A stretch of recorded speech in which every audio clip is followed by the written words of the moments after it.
All right, hi guys. I'm back again for another little pregnancy update. And this week is weeks 32 and 33. And I feel it.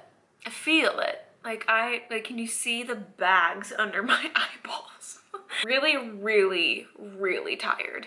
My stamina is just, it's non-existent. Like to walk, I just feel like the heaviness of my body and of my soul. Like I'm just very heavy and tired. It's the best way that I can explain it. But I mean, honestly, all in all, I'm feeling really good. Other than like the normal things, like my lower back is starting to really feel the pressure and my tailbone just hurts a lot more than it ever has before. And again, just being tired and just feeling like, out of breath all the time. But, you know, at the beginning of 32 weeks was when I started to really notice how I felt like I was constantly complaining. And I know Clark has to hear like the brunt of it, you know, or like my mom. And it's hard because I started to feel really guilty about that, because a lot of women are like, when I was pregnant, that was the best that I ever felt, and it was, you know, super blissful. And I think hearing that kind of set up unhealthy expectations for myself. And in reality, like, pregnancy is hard and it's beautiful and it's wonderful and it is blissful, but it's also hard. Our bodies are literally creating and making a human. Like, that's a lot of work. And I came to realize that me like complaining or like talking about what's going on in my body doesn't take away from me being grateful. Like, those things can coexist. And obviously being like mindful of like what you're speaking and stuff like that. And yeah, I really needed to give myself some grace and remind myself that the gratitude, the miracle of it, and what I'm experiencing in my body and my mind, and it's so much being pregnant, it's so much. Those things can coexist and it's okay. It doesn't take away from one side of it doesn't take away from the other side of it, if that makes sense. So that's kind of what I've been working through the last couple weeks, and I feel like I'm in a much better place now. But I was struggling because I just started feeling so guilty for how I was feeling or how much I was complaining, you know? Anyway, pregnancy for me has not been just a walk in the park. There's been a lot of hard things and a lot of great things, and things that, you know, I'm always like, oh my gosh, it could be so much worse, or I could be a high-risk pregnancy. I'm not, I'm low risk. I have so much to be grateful for, that I have a healthy pregnancy, because like that's literally what matters. So for me, it's just hard of like, if I say one thing, then I always feel like I have to back it up with, okay, but yeah. When it's like, well, it's valid what I'm feeling or what I'm experiencing, if that makes any sense. But all in all, yes, I'm so grateful. This is our rainbow baby. Like, I'm so beyond grateful. Like, it's surreal. It really is surreal. So I don't know if anyone also has felt kind of those two conflicting things. And I don't know, just to try not to feel guilty about it. As women, I feel like we maybe naturally tend to do that, but it's okay. What we're going through is not easy. We're creating life. So if you have a bad day, it's fine. It's okay. And yes, we can follow it up with gratitude. And yeah, that's just where I'm at. So that's the heavy stuff. Let's just get into a little bit more of the lighter stuff. I had my 33-week appointment.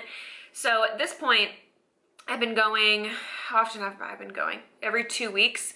So now I'm gonna wait until I'm 36 weeks before my next appointment. So then I'm every single week from there on out. So it's kind of been weird the week that I've been going on. But anyway, 33 weeks I went, and it was a good appointment, simple, which is what we want. And my midwife is just so sweet, like sits down, takes time with me. I feel like I should have more questions when I go in. You know, when you're in the moment, you're like, oh, I know that there are things that I should be asking. Like, why didn't I write these down or whatever? Heartbeat was around like the high 120s, which I feel like it was low. And I'm like, is that low? And she's like, no, no, no, that's totally normal. I've heard girls are usually higher, but she's not. But she's like, no, she's healthy. She sounds great. So I'm like, all right, that's what we want. I am measuring small still. So the last few weeks, if you see my last little updates, I've been measuring behind a little bit, but we have a pattern going on. So she was like, if you stopped, like if she stopped growing and I stopped measuring bigger and bigger each time, then that would be a problem. But I have been growing. I'm just measuring behind compared to the week that I'm at. So it's been measuring like 2 weeks behind, and then at my 33-week appointment, the last one, I was measuring around 30 weeks. If she stopped growing and it was still at like 27 weeks and I'm 33 weeks, that's where we're like, okay, that's probably not good. Let's do an ultrasound.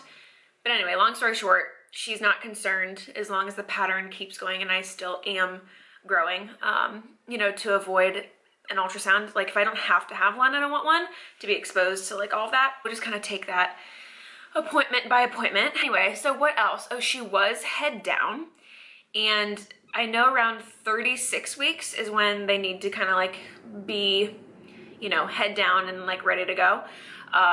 And she is already, but since I'm still a few weeks before that, she can move around and stuff like that up until that point. So hopefully she kind of just stays in that direction. I want her to be head down so things can move along the way they are supposed to. And my next appointment at 36 weeks, I'm getting tested for the Group B strep thing, and that will determine if I have to be hooked up to antibiotics during labor and delivery. And I'm really, really, really praying and believing that I don't have to have that, because that would change my birth plan as of right now. I think I'm leaning towards doing a water birth, or at least using hydrotherapy in labor. So if I'm hooked up to stuff, then I can't do that. And I really am just trying to be open to whatever needs to happen. It is what it is. It's totally fine, but that would interfere with what I want in this moment. So that's next appointment. I did go ahead and fill out the water birth certificate from the hospital, and I just had to like go do like a little, like read the slides and stuff like that, and then print it out and sign it. And that was kind of surreal. I was like, oh my gosh, I'm like preparing for this, it's coming. And she's like, put it in your hospital bag and get it ready to go, bring it to the hospital. Which I have not packed my hospital bag, but I'm going to, and I'll film a video about that. I plan on doing that, I think next week, because my shower is this coming week, and then I'll probably film that next week, because I need to get that done. I don't want to be stressed about that. What else happened in the last couple weeks? Oh, I did start doing some postpartum food prep for my freezer, and I did make a video about that. I'll link it up here and then below. But I just made some sweet treats. Like I made brownies, some energy bliss balls, and some muffins, and I just put them in the freezer, so I have those. And I put brewer's yeast in those things to help with milk production. Apparently it's supposed to help. So we'll see. Trying to be mindful of that stuff as I'm prepping food, that it's more purposeful, nutrient dense, you know, high in like fats and calories, and helping milk production and stuff like that. So I plan on doing another one where I'm making meals, which I haven't done it yet. There's things that I have to get done now that I'm like, oh my gosh, I only have like a few more weeks, honestly, because the last couple weeks leading up to her arrival, I would love to kind of like chill and focus a lot every single day on labor and delivery, and just getting my mind right and my body prepared, and just not having things to tick off my to-do list, like food prepping, you know? So I need to get that stuff done the next like few weeks, couple weeks, which is crazy. The pregnancy insomnia has still been a thing.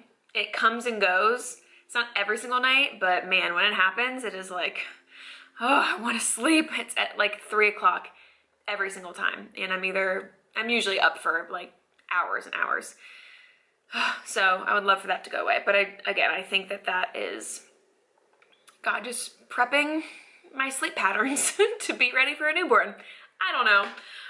But that's basically all the things. The next update will be 34 and 35 weeks. Oh, so I guess the strep B test thing won't be the next one, but the next one, which is weird that I only have like a few more of these to film, which is crazy, but it's exciting, and then it'll be all baby things. Yeah, can't wait. All the newborn baby things in my life.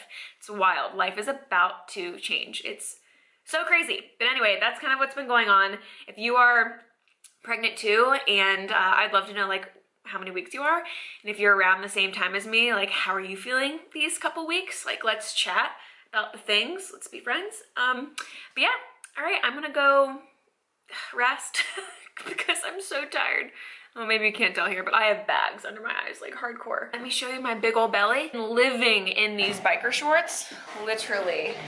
It's what I live in every single day. Look how big my belly is. Oh my gosh. Whew. That's a big old belly. Yes, it is. Yes, it is. All right, well, okay, I'll see you in the next one. Okay, bye guys.